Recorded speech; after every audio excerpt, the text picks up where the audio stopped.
गुरुर्ब्रह्मा गुरुर्विष्णु गुरुर्देवो महेश्वरः गुरुर्साक्षात् परं ब्रह्म तस्मै श्रीगुरवे नमः।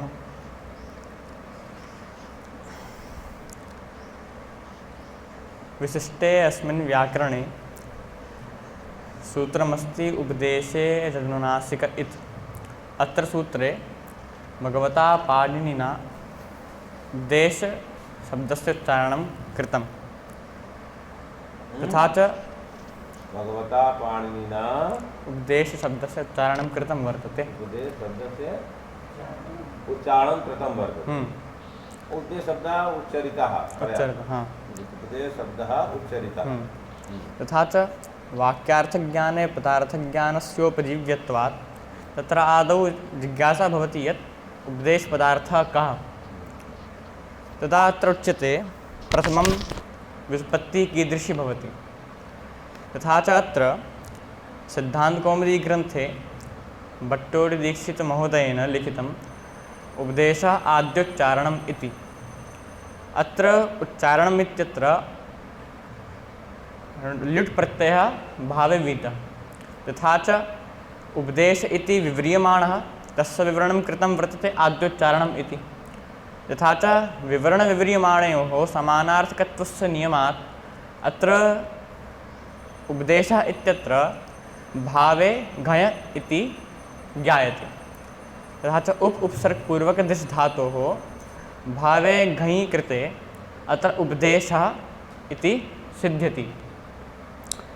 तथा च उपदेशनम् उपदेशः इति तस्य विवरणमपि स्वीक्रियते। तत्र उपसर्गस्य आद्यत्वमर्थः तथा च आद्योच्चारणम् इति भवति। उपस्य आद्यर्थकत्वात् द्वितीयेर उच्चारणक्रियार्थत्वात् इति भाति। तथा च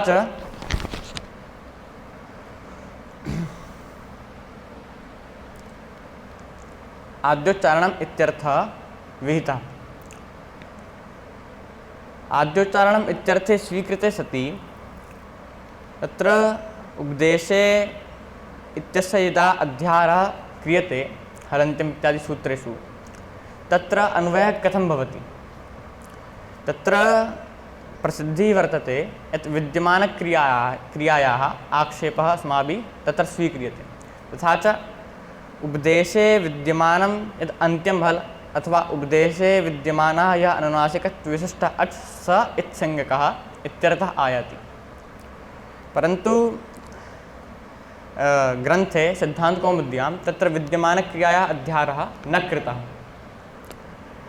अत्र उच्यते यदि विद्यमानक्रियायाः अध्यारः न स्वीक्रियते चेत् तत्र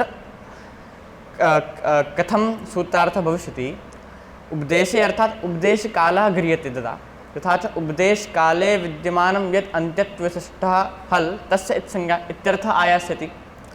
तथा च उपदेशकाले हलन्त्यम् इति सूत्रस्यैव अनिष्पत्त्या तत्र वर्णानां यः उपदेशकालः तत्र वर्णानाम् आदौ तावत् उपदेशः तत्र काल इत्संज्ञा तत्र काल प्रत्याहारसंज्ञा तत्र काल श्रवणसंज्ञा तत्र काल श्रवणग्राहकता इति पञ्चमहावाक्यैः ज्ञायते यत् उपदेशकाले तत्र हलन्त्यम् इति सूत्रस्य निष्पत्तिरेव नास्ति। अतः उपदेशकाले तत्र वर्णानां यः उपदेशः तत्र घटकणकारः चकारः तेषाम् इत्संज्ञा न प्राप्स्यति। अतः तदर्थम् अस्माभिः किं स्वीक्रियते यत् तत्र विद्यमानक्रियायाः आक्षेपः तत्र स्वीकर्तव्यः। तथा च यद्यपि उपदेशकाले हलन्त्यम् इत्यनेन इत्संज्ञा न भवितुं शक्नोति परन्तु उपदेशे विद्यमानत्वं तत्र णकारादिषु वर्तते एव। अतः उपदेशे विद्यमानत्वात् तत्र णकारादीनाम् उपदेशे विद्यमानत्वात् तत्र इत्संज्ञा भविष्यति। अतः नास्ति इत्संज्ञा नापत्तिः। तथा च इदानीम् उपदेशः इत्यत्र अस्माभिः भावे घञ स्वीक्रियते। हाँ। यथा श्रूयमाणमेव उपदेशपदार्थः अस्ति तर्हि गृहे प्रविष्टः यदि कश्चन विद्यमानः तदेव प्रवेशः कर्तुं शक्नोति। तद् अत्रापि विद्यमानः न उच्यते। गृहे भवति गृहे विद्यमानः इति सूत्रं लभ्यते। विद्यमानः तदेव न आक्षेपः क्रियते न तत् कदे कदे आक्षेप हाँ। आक्षेपमन्तरेव इदानीं बोधः भवति। हाँ। कारकम् अर्थात् अध्याहार आक्षेप अर्थात् अध्याहारः कर्तव्यः। यदि विद्यमान इति क्रियाया अध्याहारः न क्रियते तदा दोषः। अध्याहारः यतोहि आक्षेप इति वक्तुं शक्नुमः यत् क्रियां विना कारकत्वम् अनुपन्नम्, अतः तत्र अधिकरणं कारकं वर्तते, अतः तस्य क्रियायाम् एव अन्वयः इति रीत्या तत्र आक्षेपोऽपि मया श्रुतं वर्तते, विद्वद्भिः श्रुतं। विद्युती क्रिया अथवा हाँ। क्रियायां कुत्रापि क्रियायाम् अन्वयः। हाँ। इदानीम् अत्र प्राचीनैः किं स्वीक्रियते, तत्र उपदेश इत्यत्र करणे घये इति प्राचीनैः स्वीक्रियते, अर्थात् करणघयन्तशब्दः उपदेशपदार्थः, करणघयन्तशब्दः उपदेशः। तथा च उपदिश्यते अनेन इति उपदेशः इति आयास्यति, अर्थात् उपदेशकरणः यदा करणे घये स्वीक्रियते तदा उपदिश्यते अनेन अर्थात् उपदेशकरणता यत्र सा एव उपदेशः, शास्त्रम् अर्थात् शासनकरणकम् इति आयाति। अत्र किमुच्यते, तथा च भाष्येपि करणघयन्तपक्षः तत्र उद्धृतः भाष्यकारेण, तत्र भाष्ये भावघयन्तोऽपि पक्षः उद्धृतः, करणघयन्तोऽपि, परन्तु यतोहि दीक्षितस्य इयं प्रतिज्ञा वर्तते यत् तदुक्तिः परिष्कृत्य तदुक्तिः परिभाव्य अर्थात् तेषां प्राचीनानाम् उक्तिः तिरस्कृत्य, अतः स्वस्य प्रतिज्ञायाः रक्षणाय भट्टोजिदीक्षितः करणघयन्तपक्षं परित्यज्य भावघयन्तपक्षमेव स्वीकरोति। तथा च ते किं ब्रुवन्ति यत् करणे घय एव दुर्लभः, किमर्थं ल्युटाबाधात्, यतोहि तत्र ल्युट् प्रत्ययेन घय कर्णादिकर्ण्योश्च इत्यनेन ल्युट् प्रत्ययो विहितः, तथा च अकर्तरिचकारकसंज्ञायाम् इत्यनेन घय विहितः, तथा च कर्णादिकर्ण्योश्च इति सूत्रं तस्य अपवादसूत्रम् अपवादभूतं, यतोहि अकर्तरिकारकसंज्ञायां तत्र करणकारके अधिकरणकारके कर्मकारके सम्प्रदानकारके तत्र घयः प्राप्नोति, परन्तु करणकारके अधिकरणे कारके तत्र लिट् एव प्राप्नोति, अतः तस्य व्याप्यत्वात् सा अपवादभूता, अतः तत्र लिट् भविष्यति न तु घय इति तत्र दीक्षित महोदय वदति। तथा च तत्र पुनः जिज्ञासा भवति यत् तत्र वासरूपविधिः स्यात्, यतोहि वासरूपविधिः अर्थात् असरूप अपवाद प्रत्ययः उत्सर्गस्य विकल्पेन बाधकः, तथा च ल्युट् घय इति ल्युट् घय प्रत्ययस्य असरूपापवाद प्रत्ययः, अतः विकल्पेन बाधिष्यते, तथा च उपदेशः करणे घयेपि भविष्यति करणे ल्युटोपि भविष्यति। तथा उच्यते यत् तल्युट्तुमन्खलर्थेषु वासरूपविधिस्तु प्रतिषिद्धा, एवं रीत्या अत्र वासरूपविधिः न प्रवर्तिष्यते, तथा च विकल्पेन बाधो न भविष्यति, नित्यैव करणकारके तत्र ल्युटः प्राप्तिर्भविष्यति, अतः अत्र करणे घय दुर्लभः। पुनः अत्र उच्यते यत् तल्युट्पुन्खलर्थेषु वासरूपविधिः प्रतिषिद्धा, अत्र भाष्यवार्तिके साहचर्यनियमात् तत्र तुमन् इत्यस्य साहचर्यात् भावे एव लिट् प्रत्ययः तत्र गृह्यते, तथा च अत्र तु करणे लिट् प्रत्ययः अस्माभिः स्वीक्रियते, अतः भावे लिट् प्रत्ययस्य अभावात् अत्र एतद्वार्तिकं न प्रवर्तिष्यते, तथा च विकल्पेन पुनः वासरूपविधिः अत्र प्रवर्तिष्यते, अतः पुनः नास्ति कश्चन दोषः करणे घय प्रत्ययकरणस्य। हाँ, तल्युट्तुमन्खलर्थेषु वासरूपविधिषु प्रतिषिद्धा इति वचनं। हाँ, हाँ, तदा अग्रे उच्यते यत्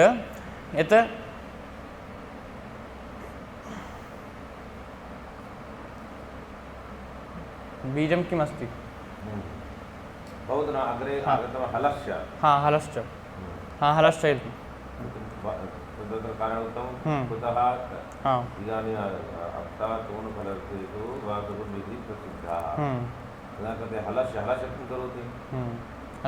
घय प्रत्ययो हलन्तात् घय प्रत्ययो हाँ भावे भावे भावे भावे। हाँ तेने भवति केन भवति यत्र अत्र तु अकर्तृकारकसंज्ञाम् इत्यनेन बालकात् भवति भावे तु भवति भावेन कर्म अत्र तु भट्टोजिस्य मध्ये भवति बाहुलकात् भावे बाहुलकात् बाहुलकात् भावे भवति बाहुल अग्रे हाँ तत्र तु सिद्धान्तः वर्तते मध्ये तु हाँ आगे बाहुल करणे तत्तु करणे एव घे करणे हाँ बाहुलकात्। बाहुलकात् कृत्यलिटो बहुलम् अत्र बहुल बालकमस्ति लुट्ना स्यात् बाहुलकात् कथयति तत्र तात्पर्यं किं योजयति नागेशः हाँ तत्र तात्पर्यं कथं योजयति यत् भावे एव नास्ति करणे अस्ति अत्र किं तात्पर्यं क्रमेण वक्ष्यते हाँ तथा च अत्र एवम् एतावत् जातं यत् वासरूपविधिः अत्र न भविष्यति न प्रवर्तिष्यते अतः करणे वासरूपविधौ ये सूत्रस्य लिङ्गं किमस्ति कुत्र प्रवर्तते इयं वा स्त्रियां कुत्र प्रवर्तते स्त्रिया स्त्रियधिकारात् प्राक् प्रवर्तिष्यते न यथा इको गुणवृद्धिः अस्ति खलु हम्म, यत्र श्रूयमाणं गुणपदं वृद्धिपदं भवति तत्र सूत्रं प्रवर्तते तद्वत् वासरूपो स्त्रियाम् इति सूत्रस्य किं लिङ्गं कुत्र प्रवर्तते अधिकारः परिभाषा परिभाषा तर्हि किं लिङ्गं यत् यदि एवं न स्वीक्रियते यदि इदं सूत्रं न स्वीक्रियते तदा यत्र क प्रत्ययः प्राप्तः यत्र अण् प्रत्ययः प्राप्तः तत्र उभयोरेव प्रत्ययोः नित्यस्य हाँ नित्यबाधबाधभावो भवति नित्यबाधकबाधः भवति अतः वैकल्पिकेन स्यात् यथा अचो तत्र विकल्पे नवद्विजौ तत्तु मया तदानीं पृच्छ्यते क्षेपकः क्षेप्ता इति प्रयोगसाधनाय सूत्रम् आवश्यकमस्ति यथा हाँ इदानीं किम् उच्यते यथा अचो यत् वासरूपविधेः प्रतिसिद्धः वासरूपविधौ विधिप्रवृत्तौ किं तत्र लिङ्गं वासरूपप्रवृत्तौ किं बीजमस्ति नहीं वासरूप यथा सूत्रप्रवृत्तौ गुणपदं इदमेव वीरं यत् असरूपत्वम् अपवादत्वम् उभयं तत्र बीजम् असरूपापवादत्वं बीजमस्ति हाँ यथा यथा अचोयत् यथा अचोयत् रियलोरण्यत् अत्र अरन्तधातोः अत्र ऋकारान्तस्यपि ग्रहणं भविष्यति तथा च तत्र एकं वारं यतोपि प्राप्तः तथा च ण्यतोपि प्राप्तः अतः तत्र वैकल्पिकेन बाध्यबाधकभावः न स्यात् नित्यबाधकभावः न स्यात् तदर्थं तत्र वासरूपविधिः तत्र आवश्यकी वर्तते हाँ असरूपापवादत्वं तत्र लिङ्गं हाँ किं पदं किमुपतिष्ठते वा इति उपतिष्ठते हाँ विकल्पेन बाधको भविष्यति असरूपापवादप्रत्ययः वा इति उपतिष्ठते हाँ वा उपतिष्ठते आसरूपप्रत्ययः तत्र किं वा इति उपतिष्ठते तथा च अत्र उच्यते यत् अत्र साचरनियमस्य आश्रयणं न कर्तुं वयं शक्नुमः किमर्थं यदि साचर्यस्य नियमः अत्र प्रवर्तिष्यते साचरनियमः सहचरितयोः सहचरितस्यैव गणनं यदि अयं नियमः प्रवर्तिष्यते तदा तुमुन् प्रत्ययेपि प्रवर्तिष्येत् तदा भाष्यकारेण किमुक्तम् ईषत्पानः सोम भवता इत्यत्र कर्मणि खलना इत्युक्तं भाष्यकारेण अस्य यदि सहचरनियमः अत्र स्वीक्रियते तदा अनेन भाष्येन साकं विरोधः स्यात् कथं यदि सहचरनियमः स्वीक्रियते तदा तुमुन् अपि भावे एव विहितः स्वीक्रियेत तथा सति वैकल्पिकेन बाध्यबाधकभावः हाँ हाँ हाँ तथा च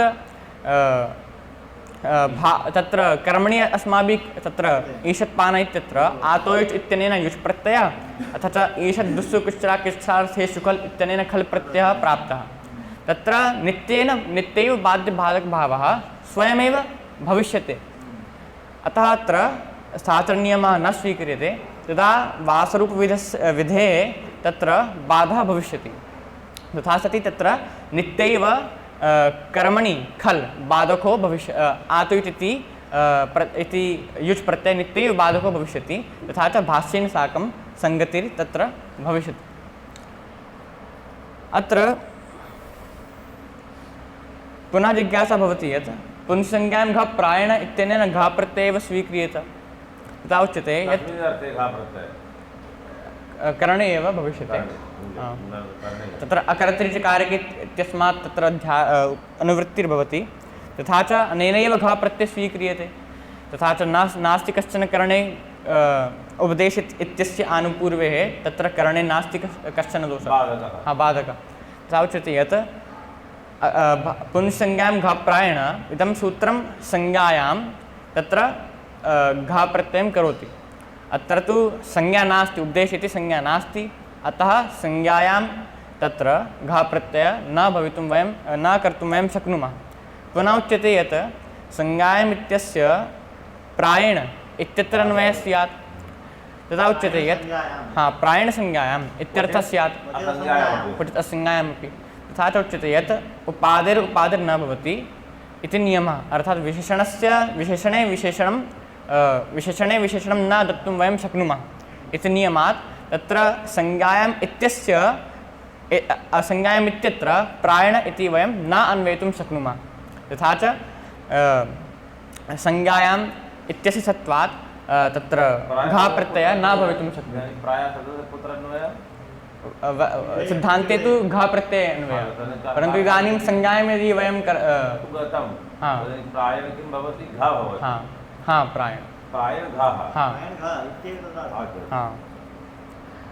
बीजं किम् अस्मिन् तत्र लिखितमस्ति, गुणप्रधानसन्निधौ यत्र प्राधान्येन तत्र अन्वयः तर्हि गुणे अन्वयो न भवति इति बीजमस्ति। नैव उपाधिर्भवति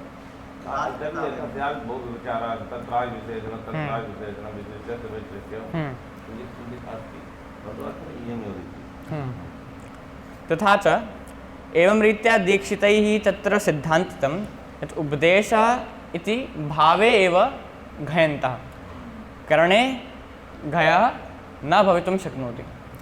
परन्तु तथा भावे एव घय प्रत्यय भावे घय प्रत्यांतस्य फलं किमस्ति?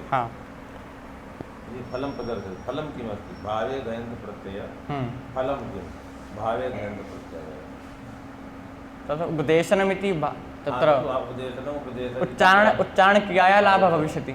तत्र यदि करणे घये स्वीकृतता उपदिश्यते अनेन इति शास्त्रस्य लाभः। तत्रापि यद्यपि उच्चारणं न उपदेशः, उच्चारणविषयी भूता पदार्थः उपदेशः, तत्र उच्चारण साधने भूता पदार्थः। अत्र उच्चारणं नाम उच्चारणविषयी भूता पदार्थः। उच्चारणं तु किमपि न भवति, उच्चारणं नाम उच्चारणविषयी भूतः पदार्थः। एतावत्। तथा च तत्र दीक्षितैः उच्यते यत् यदि करणघयन्तः पक्षः स्वीक्रियते चेत् उपदेशे इति किम्? इदानीम् उच्चारणार्थक उपदेश स्वीकरणं कस्य व्यावृत्तिः? तत्र अभ्र आ अटितः इत्यत्र क्रमेण इदानीं पुनः प्रथमं दीक्षितस्य ये सिद्धान्तः मया उपस्थाप्यन्ते, तदनन्तरं तत्र नागेशस्य मतम् उपस्थाप्यते।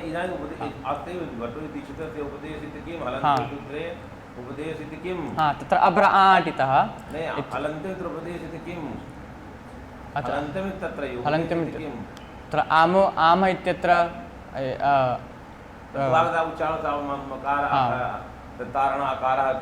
चिन्ता नास्ति।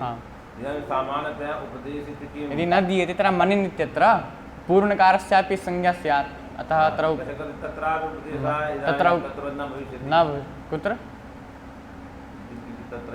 मनिन् इत्यत्र तत्त्वबोधन्यां किमपि अन्यत् दत्तं उपदेश इति किम्? वस्तुतस्तु उपदेश इति व्यर्थमेव। सूत्रे नास्ति कश्चन अस्य आवश्यकता, यतोहि अन्त्यग्रहणसामर्थ्यादेव उपदेशस्य लाभः भवितुं शक्नोति। यतोहि तत्र यतोहि तत्र यदि अन्त्यग्रहणसामर्थ्यात् तत्र उपदेशस्य वस्तुतः प्रत्याख्यातं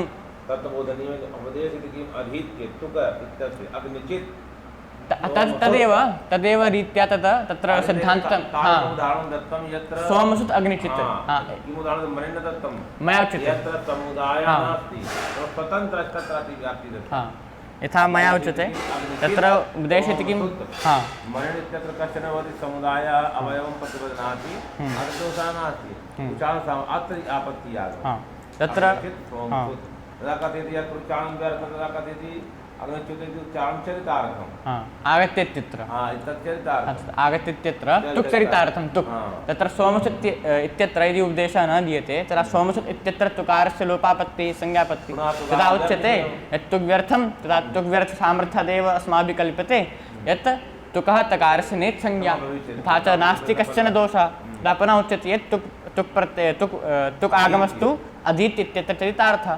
तथा उच्यते यत् तत्रापि न चरितार्थः। कथं यदि उपदेशः न दीयते तदा आगत् इति समुदायं स्वीकृत्य तत्र पुनः तकारस्य संज्ञापत्तिः। तथा उच्यते यत् न यदि अधीत् मन् इत्यादि समुदायं यदि स्वयमेव अस्माभिः कल्पिष्यते तदा अन्त्यग्रहणं व्यर्थमेव। अतः अन्त्यग्रहणसामर्थ्यादेव वयं कल्पयामः यत् शास्त्रोपदिष्टसमुदाये एव अस्माभिः अन्त्यत्वं द्रष्टव्यं। तथा च उपदेशपदार्थस्य वस्तुतः प्रत्याख्यानमेव तत्र ग्रन्थकारेण कृतं वर्तते। तथा च इदानीं तत्र दीक्षितमहोदयेन तत्र मनोरमायां तत्र करणघयन्तपक्षस्य वारणाय तत्र त्रयः मुख्यदोषाः प्रदत्ताः। तत्र प्रथमः दोषः प्रदत्तः आमो अमित्वम् अदन्तत्वात् इति स्वग्रन्थविरोधः। अपरः दोषः अत्र न धातुलोप आधातुके इति भाष्येन साकम् असङ्गति।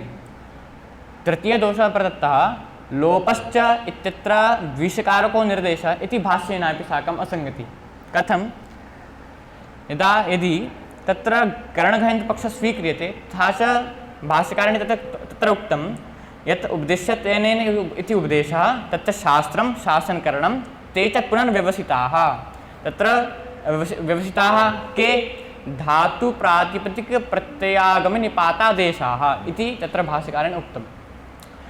तथा च यदि धातु प्रातिपदिकान्यतमः एव उपदेशः स्वीक्रियते तदा अस्माभिः किमुच्यते यत् आम् प्रत्ययः यदा क्रियते क्रिये चानु तत्र कास्यनेका च आम् वक्तव्यः इत्यनेन सूत्रेण तत्र यः आम् प्रत्ययः तस्य मकारस्य इत्संज्ञा तत्र प्राप्ता वर्तते। तद्वारणाय किमुच्यते प्राचीनैः एव यत् अत्र आमः अदन्तः। अतः अदन्तत्वात् यदा अकारस्य इत्संज्ञा भविष्यति तदा तत्र उपदेशाभावात् मकारस्य इत्संज्ञा न भविष्यति। परन्तु यदि प्रत्ययाद्यन्यतमः एव उपदेशः स्वीक्रियते तदा उत्सृष्टस्यानुबन्धस्यापि प्रत्ययत्वम् अक्षतमेव। न हि उत्सृष्टस्यानुबन्धस्य प्रत्ययत्वम् न अर्थात् प्रत्ययत्वम् अस्ति एव। तथा पुनः तत्र अकारस्य संज्ञायां जातायामपि पुनः तत्र संज्ञा प्राप्तः इति स्वग्रन्थविरोधः। पुनः न धातुलोप आधातुके इत्यनेन साकं भाष्यस्य विरोधः। कथं भाष्यकारेण किम् उक्तं न धातुलोप आधातुके इत्यत्र धातु किं लुञ् लविता पूञ् पविता इति। यदि धातुग्रहणं सूत्रे न क्रियते तदा आराधुप्रत्ययस्य परे तत्र यस्य कस्यचिदपि लोपे जाते तत्र गुणवृद्धिः निषिध्येते। तथा च लुञ् इत्यत्र यकारस्य पूञ् इत्यत्र यकारस्य संज्ञा लोपे कृते तत्र लविता इत्यत्र गुणवृद्धिः निषिध्येते। तथा च कथं लविता पविता इत्यादि प्रयोगाणां सिद्धिः। अतः भाष्यकारेण उक्तं यत् सूत्रे धातुग्रहणं कर्तव्यं। तथा सति यकारस्य धातुसंज्ञायां प्रागेव इत्संज्ञालोपे कृते तदनन्तरं लु उत्सृष्टस्यानुबन्धस्य धातुसंज्ञायां कृते तदा लुट्लकारे लविता पविता इति प्रयोगाणां निष्पत्तिर्भविष्यति। यतोहि धातुसंज्ञायां कृतायाम् अस्माभिः लोपः न कृतः तथा प्रागेव अस्माभिः लोपः कृतः। अतः धातुकरणं कर्तव्यं। परन्तु यदि धातुप्रत्याद्यन्यतमः एव उपदेशः स्वीक्रियते तदा इदं गले पतितं यत् प्रथमं धातुसंज्ञा अवश्यमेव करणीया। यथा च प्रथमं धातुसंज्ञायां कृतायां तदुत्तर उपदेशत्वात् तत्र इत्संज्ञा भविष्यति। तथा च प्राक् इत्संज्ञा ततः लोपः ततः धातुसंज्ञा इति भाष्यकारेण यद् उक्तं तद् विरुध्येत। अतः अस्माभिः किं कर्तव्यं यत् भावघयन्तपक्षः एव स्वीकर्तव्यः। अर्थात् प्रथम पक्षं परित्यज्य अत्र पक्षे बीजं अस्ति न तत्र अकारोच्चारणसामर्थ्यात् इत्यपि वक्तुं शक्नुमः। अतः आमां तत्र अतः तत्र किं तत् तत्र किं का रुचिः? तत्र दोषस्य वारणं तत्र कर्तुं शक्नुमः। अतः रुचिः का? कुत्र तत्र लविता भविता इत्यत्र। अग्रे गतवान्। इदानीं दोषः इदानीम् आगतः। तत्र लोपश्च इति इत्यत्र अग्रे दोषः। लोपश्च इति यत् तृतीयः पक्षः दत्तः। हा। धातुत्वात् योग्यः। धातुत्वयोग्यः। तत्तु क्रमेण वक्ष्यते। तत्र नागेशः यदा मया उपस्थाप्यते तदा तत्र वक्ष्यामि दोषाणां वारणं। इदानीम् उदाहरणत्रयं किमर्थं दत्तं? किं किं तथा रुचिः अस्ति? पूर्वस्मिन् कल्पे कः रुचिः? तत्र भविष्यमाणविषयतामादाय तत्र धातुत्वोपचारः वयं कर्तुं शक्नुमः। अतः धातुसंज्ञायां प्रागेव तत्र लोपः भविष्यति, तत्र नास्ति कश्चन दोषः। तृतीये लोपश्च इत्यत्र दोषः यत् भगवता भाष्यकारेण प्रश्नः कृतः यत् लोपः सर्वादेशः अथवा अन्त्यादेशः। तत्र भाष्यकारेण उक्तं लोपश्च इत्यत्र अयं द्विषकारकः तथा च अन्त्यस्य सकारस्य संज्ञायां जातायां षित्वात् लोपः सर्वादेशः भवति। यदि अस्माभिः प्रत्याद्यन्तमः उपदेशः स्वीक्रियते तदा सकारस्य प्रातिपदिकत्वाभावात् कथं तस्य संज्ञा भाष्यकारेण कृता? अतः करणघयन्तपक्षम् अस्वीकृत्य तत्र भावघयन्तपक्षः एव स्वीकार्यः। पुनः तत्र तस्यापि अर्थबोधकत्वात् प्रातिपदिकत्वम् अस्ति, यतोहि आनुपूर्वे सः अपि आनुपूर्वे बोधकः अस्ति। अतः अर्थवत्वात् तत्र प्रातिसंज्ञा अस्ति इति नागेशेन तत्र उच्यते। तथा च प्रातिपदिकत्वात् तस्य उपदेशत्वं जातं, तथा च संज्ञा तत्र भविष्यति एव। नागेशः एव। हरिदीक्षितः नागेशशेखरे नागेशेपि तत्र शेखरे नागेशेनापि इदमेव उत्तरं दत्तं यत् तत्र हरिदीक्षितः शब्दः तत्र स्वरूपस्य बोधकत्वात् तत्र स्वरूपस्य लोपश इति स्वरूपस्य बोधकत्वात् तत्र अर्थवत्वं अयमपि उपचारः एव इति अस्ति। प्रातिपदिकं जातं न अर्थवत्वात् प्रातिपदिकं जातं, तथा च प्रातिपदिकत्वात् तत्र उपदेशत्वमपि जातं, तथा च तस्य संज्ञायां करणायां नास्ति कश्चन दोषः इति रीत्या अस्यापि दोषस्य वारणं हरिदीक्षितेन कृतं वर्तते। इदानीम् आद्योच्चारणं तथा च अप् इति इत्यनेन रीत्या दोषः नास्ति।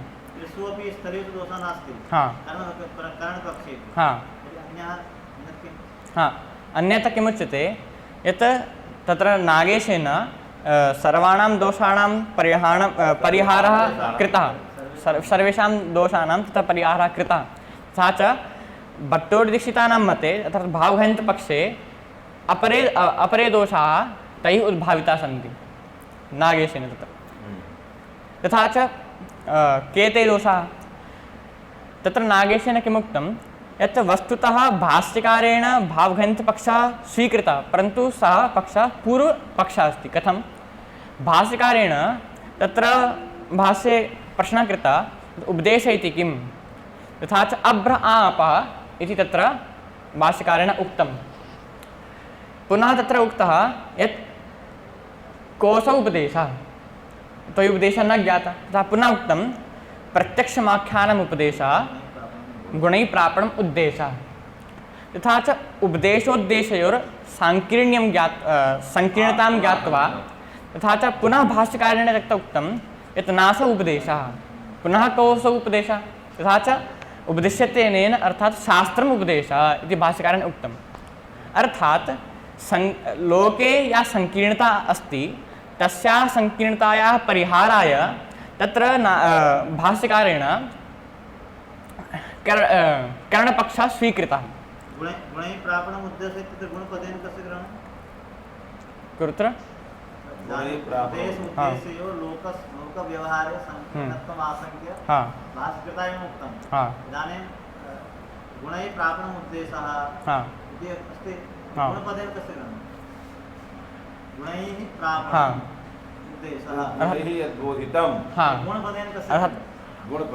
आवृत्त्यादिना यद् बोलितं तत् अदेव अर्थात् अर्थात् श्रावण प्रत्यक्ष विषयत्वं न स्वीकृत्य यस्य उच्चारणं स एव गुणः अर्थात् गुणैः प्रापणं परम्परया अनुवादेन अथवा आवृत्त्या वा अर्थात् कश्चित् बोधकेन लिङ्गेन वा यः आगतः सः गुणः उपदेशः तत्र आद्योच्चारणं तत्र आद्यत्वं शासनं तथा च तत्र जलपानम् आनयति किञ्चित् दिनं आनयति पुनः पुनः बहु इच्छा अस्ति अद्य किमस्ति अस्माकं नरसिंहचतुर्दशी अस्ति अस्माकं मठे उपवासः भवति अतः किञ्चित् अन्यदस्ति ये व्यवस्था अस्ति तथा च तत्र अब्रा आपः इति भगवता जयन्ती सायंकाले यदा व्यापनी भवति न तथा च व्यापनी ग्राह्या भवति सायंकाले भवेत् प्रातःकाले भवेत् न भवेत् श्वः प्रातःकाले अस्ति सायंकाले नास्ति